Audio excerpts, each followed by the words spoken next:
2024 October മാസം 19 ആന്ധ്രാപ്രദേശിലെ കടപ്പ എന്ന സ്ഥലം. കടപ്പയ്ക്ക് പുറത്ത് ഒരു കാടുണ്ട്. ആ വനത്തിനടുത്ത് തന്നെ ഒരു കൃഷിയിടമുണ്ട്.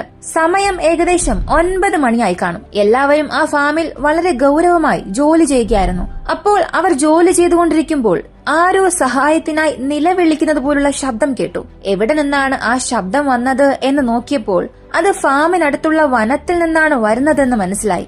ഉടൻ തന്നെ എല്ലാവരും ശബ്ദം വന്ന ആ കാട്ടിലേക്ക് ഓടി. അവരെ കാടിനുള്ളിൽ ചെന്നപ്പോൾ നിലത്ത് എന്തോ കത്തുന്നത് കണ്ടു. അടുത്ത് ചെന്നപ്പോഴായിരുന്നു ആ കാഴ്ച അവരെ കൊണ്ട് വിശ്വസിക്കാൻ കഴിയാത്തത്. അതൊരു പെൺകുട്ടിയുടെ ശരീരമായിരുന്നു. ഉടൻ തന്നെ എല്ലാവരും തീയണച്ചു.